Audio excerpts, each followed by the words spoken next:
My children are not allowed to look at me. Part 1. I always ensured my children's meals were balanced.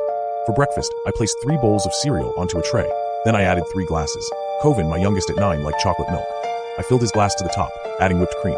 He was so good yesterday. Staying locked up all day wasn't fun, I knew that. Thankfully, he'd reached the point of acceptance like his siblings, but it wasn't easy. It was for the best. From infancy to around 2 years old, I didn't need to lock him up. Instead, I rested a light cloth over his eyes. But growing older, my sweet Kovin grew far too curious, constantly yanking it off and erupting into screams when I insisted on leaving it on. Then I had no choice. On his 5th birthday, I gathered him into my arms, kissed my son between the brows, and carried him downstairs to the basement. Find out what happens next in part 2. Kovin hated it. He hated me. Every time I'd go down to see them, he'd bury his head in his brother's lap, refusing to even look at me. When I tried to go near him, he'd start crying, screaming, trying to bat me away. But that's exactly what I wanted. Ambrose's breakfast was next. At 14, and the eldest, Ambrose was usually picky, especially with breakfast. Kovin was quiet with his hatred for me. Ambrose made sure I knew that he despised me, even if it was little things. Snarky remarks when I was trying to talk to him, and the dreaded teenage eye roll. I was still recovering from him calling me a fucking monster on his 14th birthday. Ambrose was scaring me a little. Willow, my 12-year-old, was last. I made her favorite, orange juice and mango chunks. Find out what happens next in part 3. Descending the stairs to the basement, I quickened my steps. Seeing my children was my least favorite part of my day. Seeing them trapped, seeing them in pain, hurt me. I knocked twice, my usual, and stepped back. Ambrose answered the door. A thin, filthy cloth was wrapped around his eyes, the same one I'd used when he was a baby, a severed t-shirt I never wore. As he grew, the cloth was starting to slip over his eyes. Mom? His voice was more of a grunt. He held out his hands for the tray, but I couldn't stop myself. I handed it over before reaching forward, my hands trembling, tightening the cloth over curious eyes peeking beneath the garment. I swept long strands of hair from his forehead. He needed a haircut. Find out what happens next in part 4. Honey, I spoke firmly, cupping his cheeks. What did I tell you about peeking? Ambrose didn't respond, still holding the tray. Kovin needs diapers, he muttered, stepping back to slam the door in my face as usual. Kovin is 9 years old, I told him firmly. Bedwetting isn't normal. Ambrose cut me off, his voice razor sharp. He reminded me of his father, a shiver hollowing me out.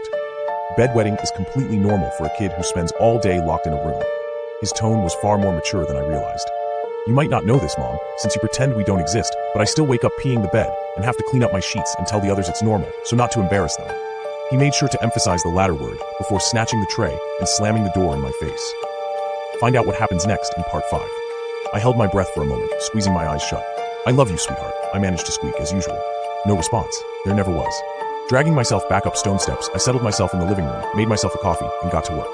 Micah, my colleague, called on Zoom. Are you ready? His voice crackled through the speaker as I carved the incantation into my coffee table. Magic needed no ink, no verbal spells, only movement of the finger. I wasn't born a witch. Like my children, I was born human. I was also born a curious human. I never knew how magic was cast, only that it existed, and so did spellcasters. Humans were forbidden from learning magic. Find out what happens next in part 6. And like any other curious teenager, of course I wanted to know how magic was used, how it came to be, and how exactly one became a witch. So my friends and I decided to peek into my neighbor's house, a well-known spellcaster. I remember him gathered around a stone structure, his fingers moving and twining like they were dancing, like he was drawing. I didn't realize our mistake until the spell was cast. Beautiful, breathtaking light flooded the room, and I was left feeling dizzy. Turning to my friend, I remember trying to say, "Are you okay?" But his eyes confused me, glowing, flickering, fluorescent blue. Blood ran freely from his nose and ears. He slowly moved his hand toward his face, and his fingers ignited, burning, scorching his skin from the bone. Find out what happens next in part 7. The eruption continued, eating through his skin, his bones, until all that was left of him was a scorching pile of ash. "What did you do?" my neighbor shrieked. When my screams violently shook the ground, the reality of spellcasters hit me. Magic wasn't inherited, it was a contagion. Witnessing my neighbor cast a spell had turned me into a witch. My friend, whose body wasn't strong enough, rejected it.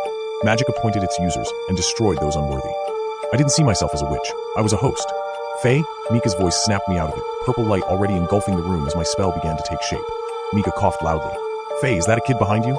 Find out what happens next in part 8. At that moment, everything inside me came apart. I twisted around, bile filling my throat, just in time to see wide, horrified eyes burning cerulean.